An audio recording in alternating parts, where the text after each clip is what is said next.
Hey, not funny guy here, and I've been thinking, what if I make a brand new series that's somewhat original? And I thought of, what about I read really cringy fan fiction? And I thought of calling this series Cringefiction, reading really cringy stories for your entertainment and my suffering.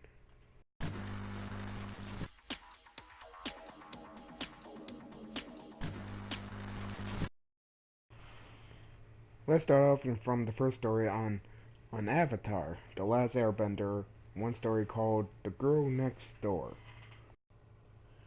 Zuko had moved out of his family home in the effort to live in a more modest life. He lives in a fairly good-sized apartment in uptown Republic City. The rent was affordable and the neighbors were nice. Well, the neighbors had he met. I don't know what I even meant. Blah blah blah. A few days ago, the apartment had been for on sale. Nobody cares. Zuko had bags under his eyes. Nobody cares. And he could hear the furniture being moved around in the apartment and loud music blaring through the halls. What is it like? What is it? What kind of music? It's like dubstep music, and all I remember from the last Avatar, the last Airbender, where they had like some kind of instrumental classic music. I don't know how the hell they're gonna be that loud. He had decided to deal with the best he could. How long moving it would be possibly take. Okay, for the record, he was the son of a fire lord. He was the prince of the Fireland. Why would he move to a small apartment in whatever city? Republic City. I don't know. It's last time I saw in his flashback of his home, it looked like he got a really good home. I don't know why that guy, the guy, the son of the very deadly Fire Lord, move out and go to some shitty little apartment. Oh, uh, blah blah blah. Apparently, he got a wall that unfortunately wasn't soundproof. About three days after the noise had stopped, all well decreased, at least Suko walked out of his apartment. He just stayed in his apartment for the past 3 days. Nothing. Just nothing. He just waiting until the music stopped and he had the brief time to grab a sandwich. He He knocked on the door, but he realized his hands were empty. He couldn't show up without anything to offer. He instantly ran back into his home and started to get the cookie mix and other ingredients out. People, there's just no one going to wonder about the door being knocked. It's saying like who will knock on my door? Like, and nobody's there. I don't know. Katara. He instantly did other greetings. As Carter was the new resident of the Republic City and had seen searching of Everett apartments for weeks. Finally, she had managed to score one uptown. I don't know if there is city in Avatar: The Last Airbender. I know there's a Legend of Korra. I don't know about. I just don't remember the Republic City. After the sleepless night of setting up her new home all by herself, she had finally finished her plays, except a few minor details. These include blah blah blah. She could only earn so much money from the working late nights at the diner near her apartment building. How old is this character? I don't know. The Katara finally plopped down on her couch and started to relax. What the hell is that? As her shoulders attached from pushing all her furniture, she sighed out loud, and as soon as the closing her eyes, she heard a knock on the door. You gotta be kidding me, she said averagely. I just sat down. She walked to the door and she looked right and left and once no more. No one. What a waste. She closed the door and turned back into her couch and then she drifted until he woken up and yet again.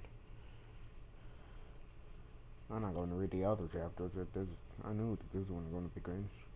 Okay, maybe I'll read a bit one more chapter. Ding. There's like a doorbell in Avatar. Well, the sound of noise started Zuko desperately his train of thought. He quickly put on his oven mitts and took the tray out of the sugar cookies and in the oven to cool. Oh my god, I got no idea. After a while, but before the cookies were cold, he decided to get back to the oven and try it again. The defense his excellent baking skills supporting him as he made his way out of his apartment. His baking skills, nobody cares. You hear it in a muffled coming from the other side of the door, and as he taped his foot against the multicolored carpet. I really don't know if there's really. Most of these stuff sound like it's not even from the Avatar series.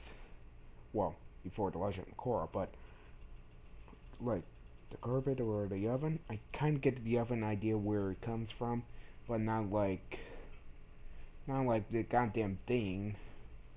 Like, when did this story take place?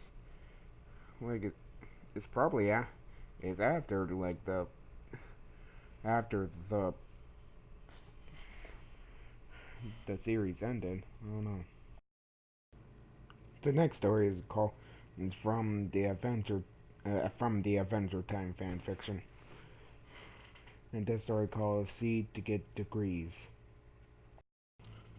Bonnie glanced over to the camp dorm room, biting back at a sigh. Her few boxes and suitcase were stacked on her bed, begging to be unpacked. She tapped her foot, humming to herself. Her roommate hadn't arrived yet. I don't know how this is going to be counts at Adventure Time, but I don't know. This story got a lot of likes.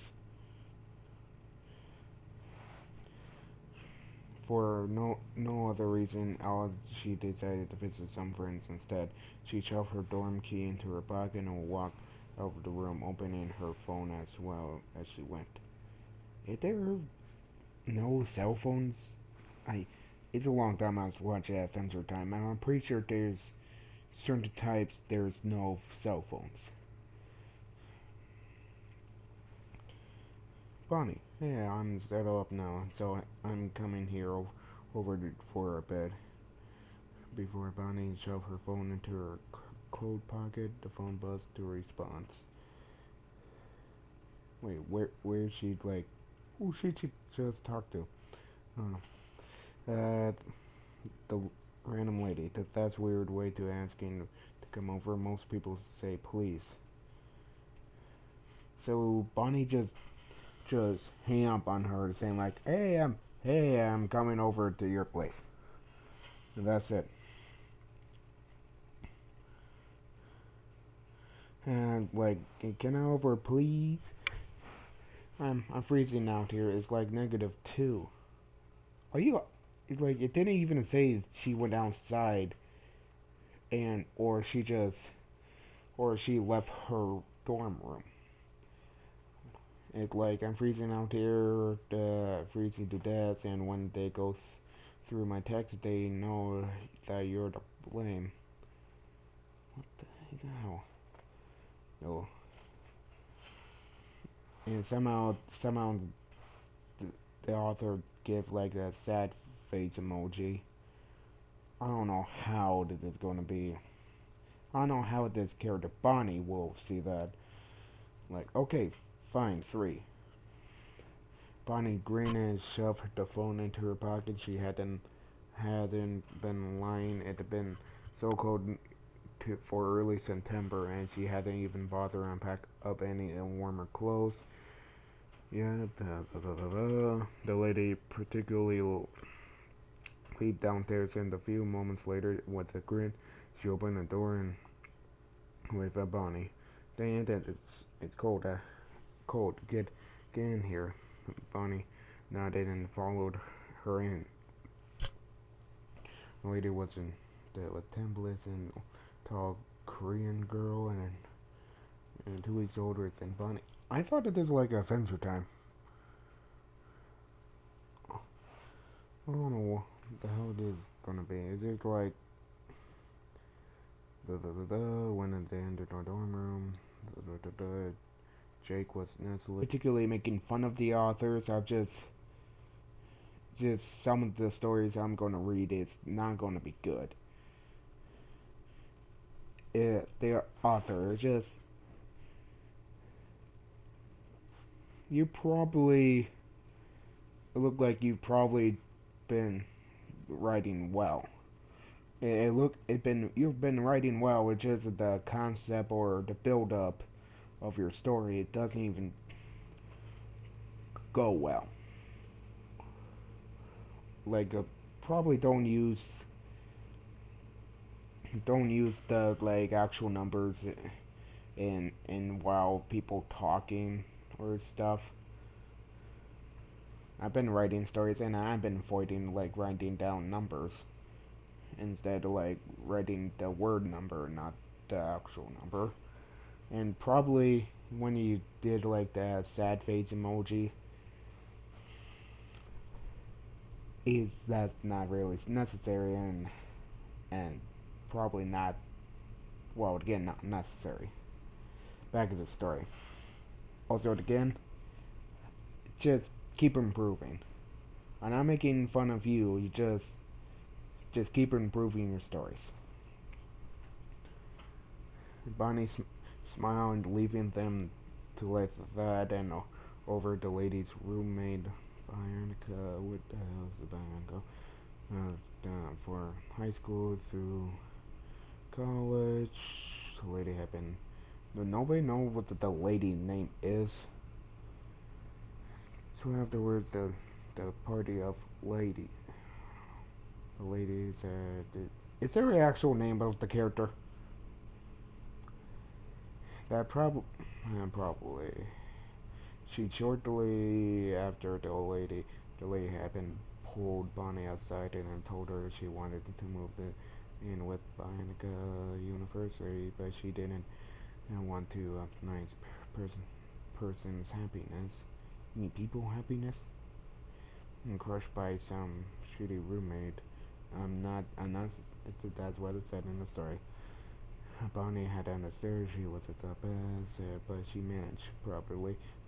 That probably happened nagging her a bit. Not long after Bismo and Jake headed out, they attend a university on the other side of the city.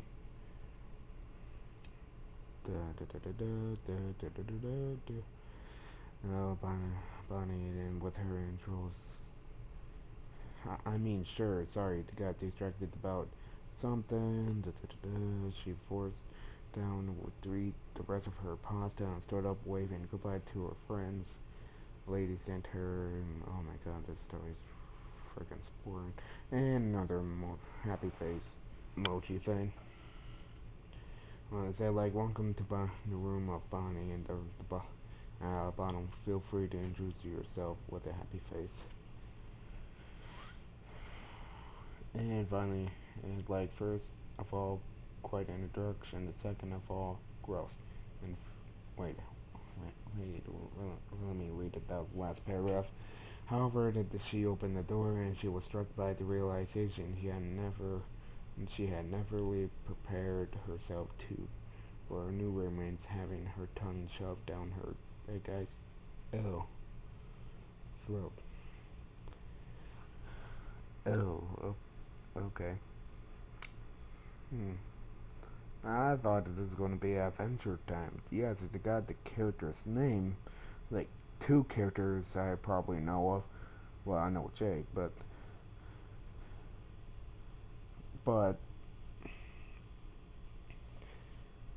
this is not really like Adventure Time. This story is just talking about some college student life have been happening for like the past few weeks or others. It'd be somewhat interesting story event that actually happened, even though I mostly skipped through the story.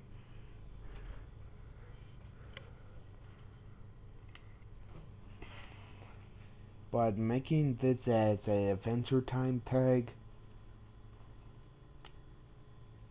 but like putting two characters in it, I really don't know. They're always a story of certain type of character from a cartoon or some fiction story where they go to like some type of high school or apartment or something, and there's always like that one like one particular brand new character of the author of the story might put in. There's nothing wrong with OCs. It's just like you gotta build your OC better. And I don't know what the hell the lady name is. They just keep mentioning the lady. I don't know. Next story. Here's an interesting story. This is one from Spongebob, and this is a love or romance story. I really don't see how you make a romance story on a sponge. Well, a bunch of people making love stories or something with Sponge and a squirrel, but that's all the thing. And the story called SpongeBob Meets His Girlfriend named Ave Squarepants. So SpongeBob wakes up and says, "Oh no, I'm gonna be late for work." So he gets up and gets ready, and he goes out of the door and gets to work, and he goes to the kitchen and makes the food and for the people to eat, and he makes them and then something. That's not a single period. There wasn't even a single period in the sentence. Caught his eye, he looked up and he saw that the prettiest woman ever. She looked just like him as he stared at her so long he burned the other people's food, and he said, "Oh no," and put the fire out, and Mr. Krabs said Mr. Krabs' name wrong, said, "Boy, there goes my money." SpongeBob said, Sorry, Mr. Krabs." And Mr. Krabs said, "Boy, if you go do that again, I'll give you half of your paycheck." SpongeBob says, "Yes, sir." So SpongeBob remade everyone's lunch, and Squad said, "Order up, SpongeBob. We got another order, and don't make this one bad of us. She's our new customer, and she's a new, so don't mess it up." How you know is your brand new customer? How do you know she's the brand new in town? Like, you take photos of everyone who enters the Krusty Krab. Okay, back at the story. SpongeBob said, right away, your kindness. So SpongeBob made her food so good that he gave it to her. She said, it's so good. I think it's better than the ones where I from. So can I get another one, please?" SpongeBob said, "Yes, you can, your prettiness." She said, "Oh, thank you." So SpongeBob made her another one and gave it to her. And she says SpongeBob. She never knew SpongeBob's name. And SpongeBob said, "Yes." She said, Do you want to come over tonight at my house?" She said, after you get get off. SpongeBob started blushing. SpongeBob said, "Of course." So she left, and after work, he stopped up by her house and let him in, and they talk about things. And then she kissed him, and SpongeBob started blushing. And SpongeBob stayed overnight and woke up her next day, and she said, "SpongeBob, wake up. You're gonna be late for work." And SpongeBob said, "Oh, I don't have work today. We off." It said, she said, "Oh, okay. You're hungry?" SpongeBob said, "Yes." She said, "Good. Get ready. I'm taking you to my home, and we'll go out and eat." SpongeBob said, "I'll be ready in a minute." So Avon took him to where she came from and took him to the nicest dinner place and ate, and then they left and did a bunch of other things together, and then Ave took SpongeBob back home. The next couple of days they got married and had 2 kids, and their names was Lily and Bobby, and they lived happily after.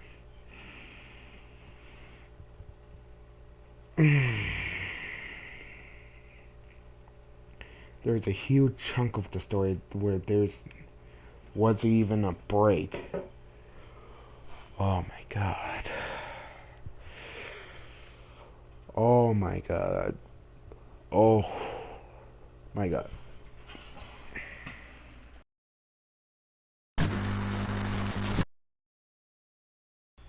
Well, those are somewhat cringy stories, but the last one is really cringy.